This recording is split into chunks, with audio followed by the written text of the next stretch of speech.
The colony ship groaned like a dying animal as it tumbled through the darkness of space. Inside the cramped corridors, 2,000 souls held their breath and prayed to gods both old and new. The navigation system had failed 3 hours ago, and now gravity itself seemed confused about which way was down. Mira-chun pressed herself against the cold metal wall of Section 7, trying not to cry. She was 12 years old, and she had promised herself she wouldn't cry anymore. Not after Earth. Not after watching her parents stay behind. So she could board the evacuation ship. Crying was for people who still had hope. The ship lurched violently. Somewhere above her, someone screamed. The emergency lights flickered, casting everything in sick red shadows. Mira knew she shouldn't be here in the abandoned sections, but anywhere was better than the overcrowded refugee compartments where everyone looked at her with those pitying eyes. She crawled forward to a service tunnel, her small size an advantage for once. The older kids always made fun of how tiny she was, but right now she could go places they couldn't. The tunnel opened into a chamber that shouldn't exist according to the ship's layout maps she'd memorized. The room was enormous and impossibly old. The walls weren't metal like the colony ship. They were something else, something that seemed to absorb light rather than reflect it. Strange symbols covered every surface, glowing faintly with colors that hurt to look at directly. In the center of the chamber stood a massive crystalline structure, easily 20 feet tall. It looked like a cocoon made of diamond and shadows. Mira approached it slowly, her hand outstretched. The crystal was warm to the touch, and she could swear she felt something like a heartbeat thrumming beneath its surface. The ship shuddered again, harder this time. The lights went completely dark. Mira heard the distant sound of metal tearing, of air hissing through new cracks in the hull. They were dying, all of them. The last children of Earth would freeze in the void, and no one would even know they had existed. "Help me," Mira whispered, pressing both palms against the crystal. She didn't know why she said it. Maybe because there was no one else to ask. Maybe because the alternative was silence. "Please, help me." For a moment, nothing happened. Then the crystal began to crack. Light poured from the fissures, not normal light, but something older and fiercer. It filled the chamber like liquid fire, and Mira stumbled backward as the entire structure exploded outward in a shower of crystalline fragments. Something moved in the brightness. Something vast. Mira saw scales first, each one the size of her entire body, black as the space between stars but edged with light that shifted through colors she had no names for. She saw claws that could rend steel like paper. She saw wings folded against a serpentine body that seemed too large to fit in the chamber, yet somehow did. And then she saw the eyes. They opened slowly, as if waking from the deepest sleep imaginable. They were ancient beyond measure, filled with memories of wars that had ended before humanity learned to make fire. They glowed with an inner light that was neither hostile nor kind, just aware, terrifyingly aware. The creature focused on her, and Mira felt her mind touch something vast and inhuman. She felt its confusion, its anger at being woken, its readiness to destroy whatever had disturbed its rest. But then something changed. The creature tilted its massive head, studying her the way she might study an injured bird. She felt it reading her somehow, seeing her memories, Earth's blue oceans, her mother's smile, her father teaching her to identify constellations that no longer existed, the desperate escape, the cold of space, the loneliness, the terror. A sound emerged from the creature's throat, so deep that Mira felt it in her bones rather than heard it with her ears. It was a word, she realized, a word in a language dead for millions of years. But somehow, impossibly, she understood it. Child. The creature moved, and Mira squeezed her eyes shut, certain she was about to die. But death didn't come. Instead, she felt a strange warmth spreading through the chamber. The ship's groaning stopped. The tearing metal sounds ceased. Everything became perfectly, impossibly still. When Mira opened her eyes, the creature was looking past her, through the walls somehow, at the dying colony ship beyond. Its eyes narrowed. Then it spread its wings, and the universe itself seemed to hold its breath. The dragon had awakened, and everything was about to change. Vorithrax had not felt anything in 1,000 years. Now he felt everything, and it was overwhelming. His systems came online one by one, each reporting damage and decay.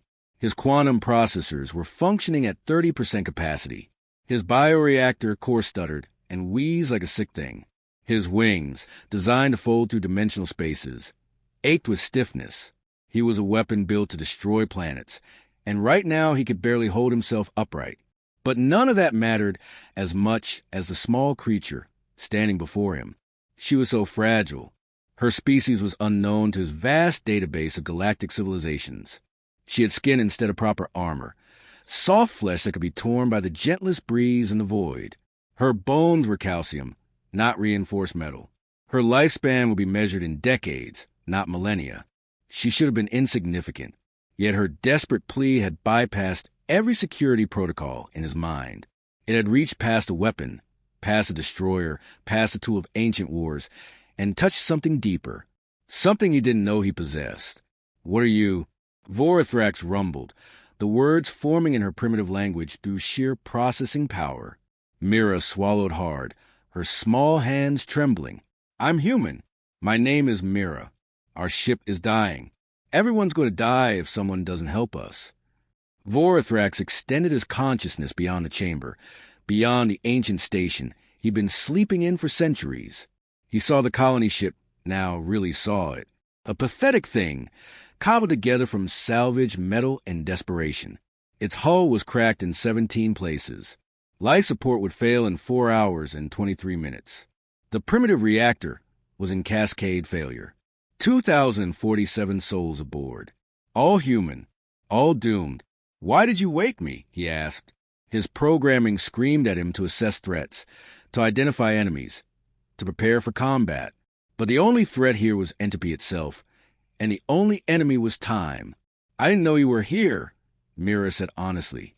I was scared, and alone, and I thought maybe if I asked, someone might hear." Someone, not something. The distinction mattered in ways Vorthrax's logic centers couldn't quite process.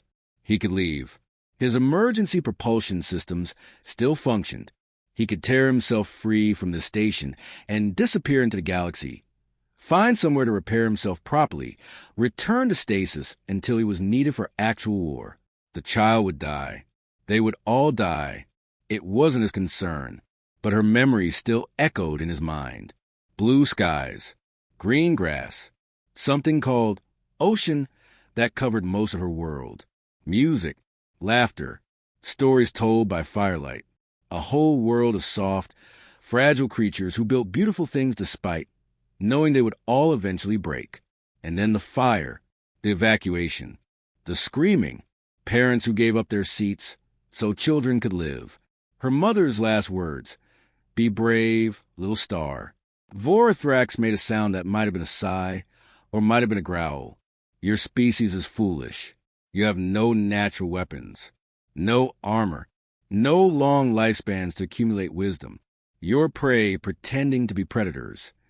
Mira lifted her chin, and he saw something fierce in her small face. "Maybe, but we're still here. Earth died and we're still here. We don't give up."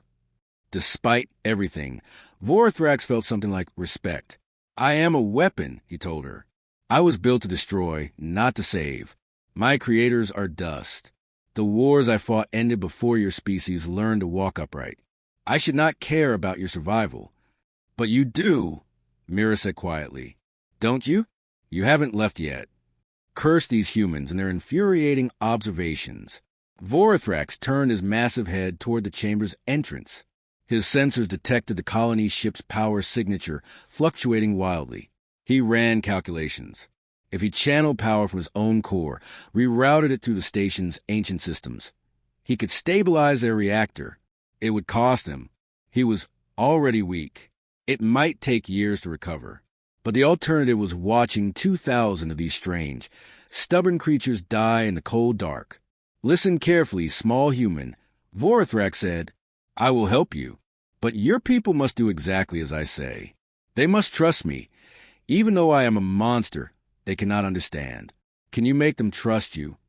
Mira hesitated. "I don't know. The adults don't really listen to kids, especially not orphan kids. who see things nobody else sees. Then make them listen. Vorithrax lowered his great head until one enormous eye was level with Myra's face. Show them what humans do best. What's that? Survive, Vorithrax said.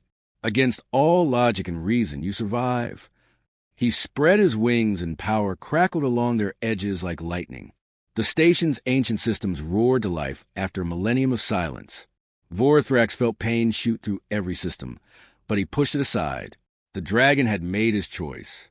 Now came the hard part, convincing the humans to accept salvation from a nightmare. Captain Helena Okoro didn't believe in monsters. She believed in math, physics, and the cold reality that her ship was dying. So when a 12-year-old girl came running into the bridge babbling about a giant dragon that wanted to help them, Helena's first instinct was to check if the girl had been exposed to toxic fumes. Mira, slow down, Helena said, gripping the child's shoulders. There's nothing in that section except old storage. You need to get back to the refugee quarters. But he's real, Mira insisted, her eyes wild. He's huge, and he's ancient, and he can save us. But you have to trust him. Please, Captain. We're running out of time. Helena looked at her failing screens. Mira was right about that. At least, they had maybe 3 hours of life support left. The ship's engineer had already told her the truth. They couldn't fix this.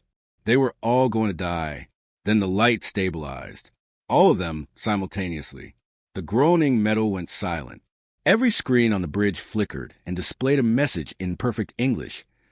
Redirect primary power conduits to coordinates attached. Do it now.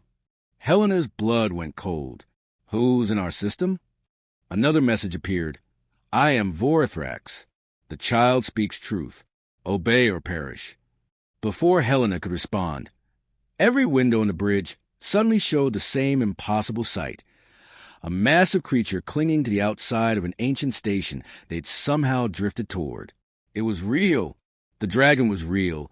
It was watching them with eyes that glowed like dying stars. The bridge erupted in chaos. People screamed. Someone fainted. Helena just stared, her mind trying to process something that shouldn't exist. The intercom crackled. Captain, engineering here. Something's feeding us power. Our reactor should be dead, but it's stabilizing.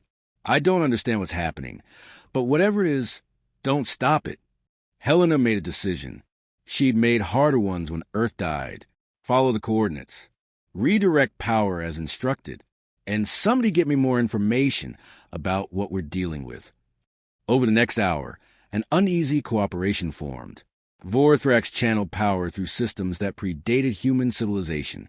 Human engineers, working with information that appeared on their screens like messages from an impatient god, managed to stabilize the colony ship.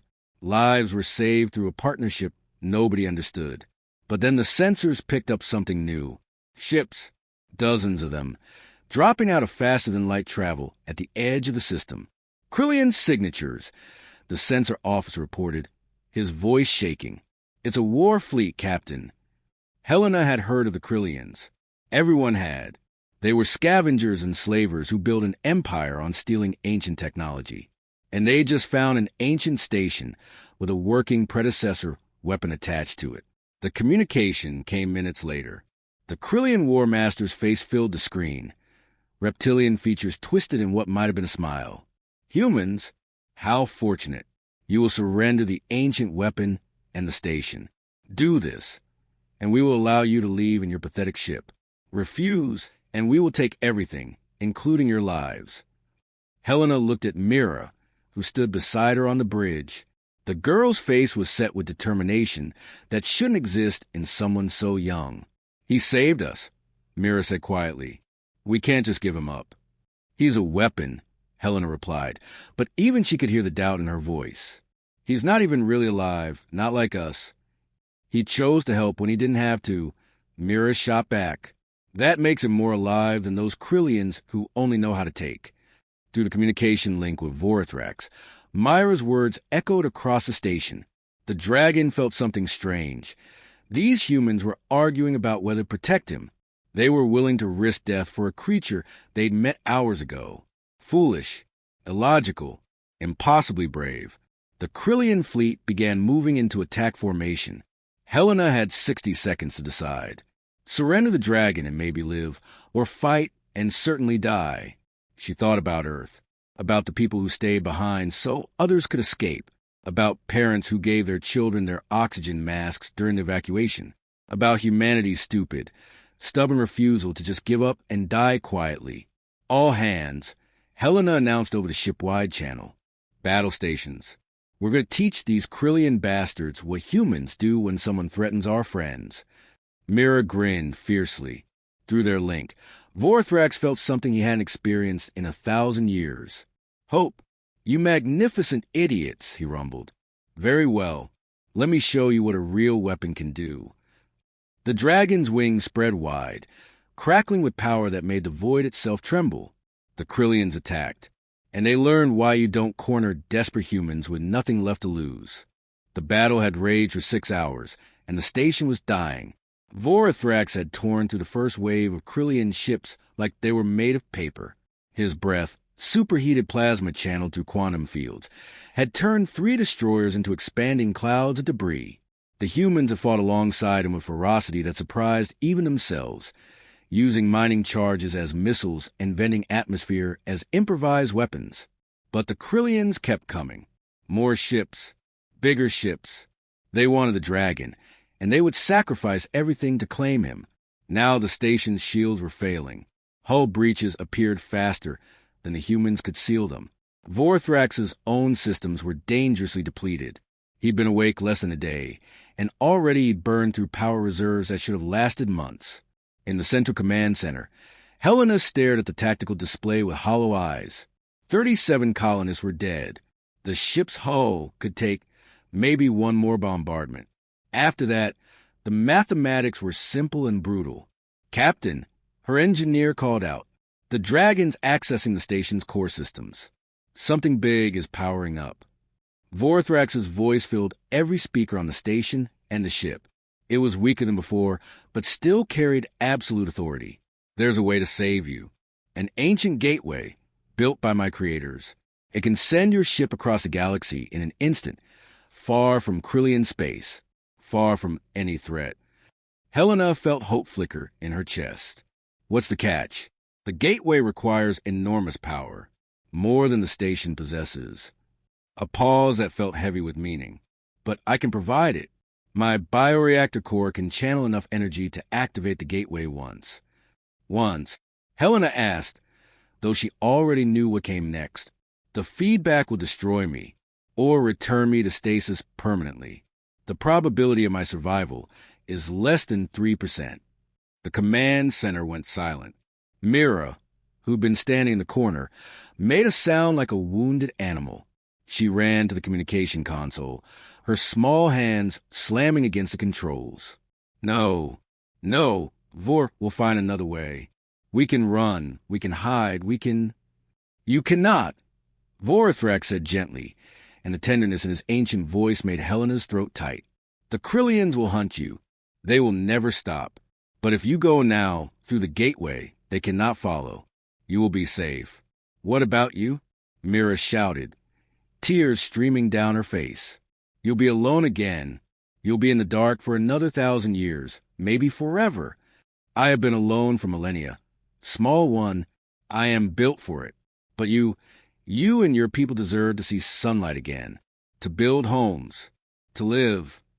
Helena watched calculations run across her screen. The Krillian fleet was preparing for a final assault. They had minutes, maybe less. She was a captain.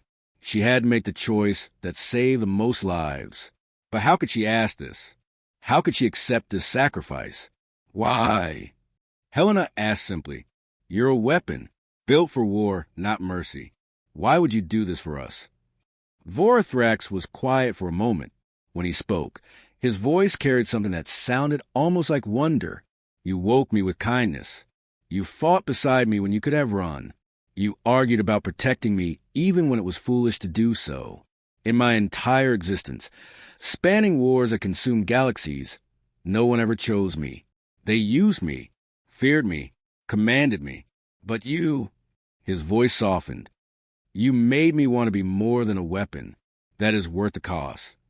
Mira was sobbing now, pressing her hands against the console, as if she could reach through it and hold onto the dragon.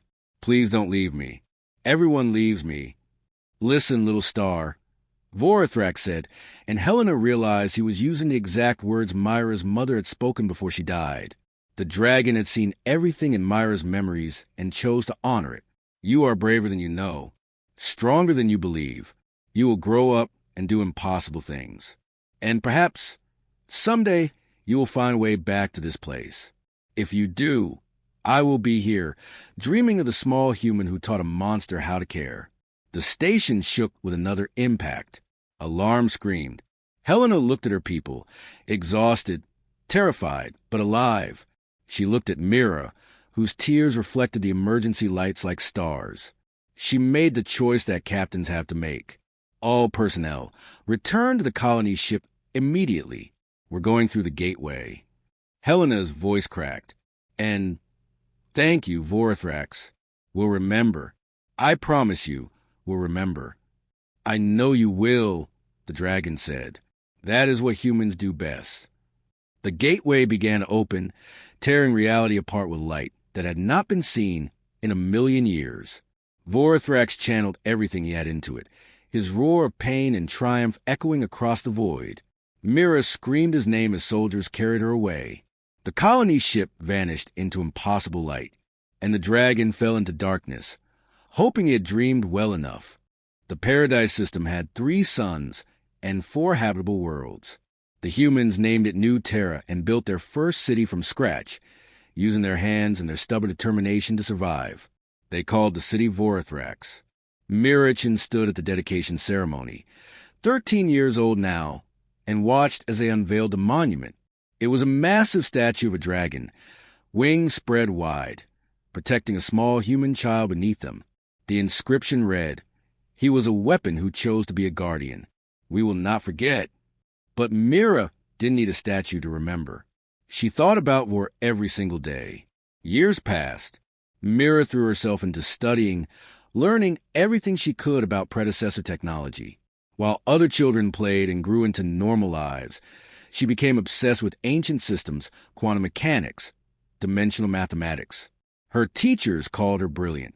Her friends called her driven. Helena Okoro, now governor, knew the truth. Mira was trying to find a way back. "It's impossible," Helena told her gently when Mira was 16 and presenting her fit proposal for a new kind of ship. The gateway burned out. Even if we could rebuild it, we don't know the coordinates of where we came from. That star might already be dead. Then I'll find another way, Mira said with the same fierce determination Helena had seen on the bridge all those years ago. Helena sighed. Why? Why can't you let him go? Mira looked at the governor with eyes that had seen too much for someone so young. Because he didn't let us go. He could have, but he chose to save us. That means something. That means everything. 20 years became 30. Mirachin grew into a woman who terrified and inspired people in equal measure. She became the lead scientist on New Terra's most ambitious project, reverse engineering predecessor technology to build a ship that could cross the impossible distances between galaxies. People said it couldn't be done. Mira didn't care what people said. She stood in the shipyard at age 43, gray streaking her black hair, and looked up at her creation. The dragon's promise was a beautiful thing, combining human innovation with ancient technology in ways that shouldn't work, but somehow did. You're really going to do this? Helena said beside her. The governor was old now, tired, but still sharp as a knife. I made him a promise, Mira replied, even if he couldn't hear it. It's been 30 years. Even if you find the station, even if he's still there. Helena trailed off. They both knew the odds. 3% chance of survival, Mira quoted. That's not zero. And humans are really good at beating bad odds. The Dragon's Promise launched with a crew of 40 volunteers. The journey took 8 months, jumping through dimensional spaces that made half the crew sick and the other half questioned their sanity. But Mira never wavered. She plotted the course based on stellar drift patterns and ancient star maps. She knew where she was going. When they finally dropped back into normal space, there it was, the dying red giant, older and dimmer than before, and orbiting it, the ancient station, dark and cold like a tomb. Myra's hands shook as they approached. The station was damaged worse than she remembered. Whole sections had collapsed. The Krillian bombardment had left scars that would never heal. "Life signs?" she asked quietly. The sensor officer hesitated. "There's something in the central chamber. Minimal power signature. It's barely there, Captain." Mira suited up personally. Some of her crew tried to stop her. She was a captain, too valuable to risk, but she silenced them with a look. This was hers to do. The central chamber was exactly as she remembered, frozen in time. And there, in the center, was the crystalline cocoon, reformed, smaller than before, dimmer, but present. Mira approached slowly, her suit lights cutting through the darkness. She could see him inside, barely. His scales were dull. His wings were folded tight, but his chest moved just slightly, breathing, dreaming, surviving. She pressed her gloved hand against the crystal, just as she had 30 years ago when she was a frightened child. But now she was a woman who had crossed a galaxy to keep a promise. "Wake up, old friend," Mira whispered. "We came back for you."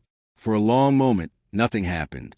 Myra's crew worked around her, setting up power relays, channeling energy from the dragon's promise into the failing station.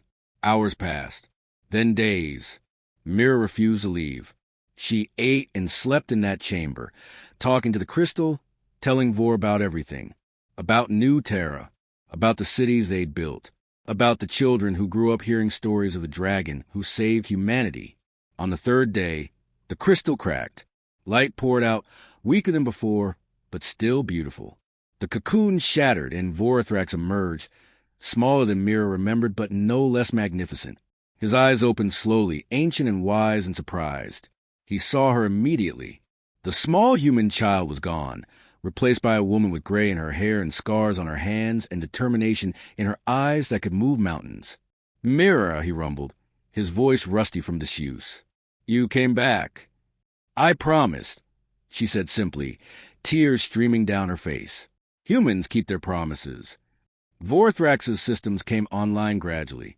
He felt the ship in orbit, felt the humans working to restore him, felt the impossible distance they had crossed. For him, no time had passed. For them, an entire generation had grown up. They had spent 30 years figuring out how to save him, the same way he had spent his final moments saving them. "You are remarkable creatures," Vorithrax said, wonder in his ancient voice. "Foolish, fragile, impossible humans." Mira smiled through her tears. "We learn from the best." His consciousness expanded, reaching beyond the station. He sensed something that made him pause. All across this region of space, other predecessor installations were active. Humanity, in their relentless curiosity, had found them. They were waking the ancient galaxy, one discovery at a time. "What have you been doing while I slept?" Vorithrax asked with something that sounded like amusement. "Oh, Mira said, grinning.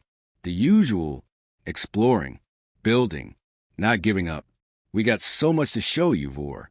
She held out her hand, small and human, and utterly fearless. "Come on, let's go home. Together this time." Vorithrax looked at the hand, then at the woman who had been a child, then at the ship waiting in orbit. He had been a weapon for 1,000 years. Then he had been a guardian for a single day. Now, perhaps, he could be something even better, a friend. He gently touched her hand with one claw, careful not to harm her fragile skin. "Yes," he said. Together, the dragon and the woman who refused to forget him walked toward the light, toward the ship, toward a future neither of them could have imagined. Behind them, the dark station fell silent once more. But this time it was empty. This time, the dragon was going home.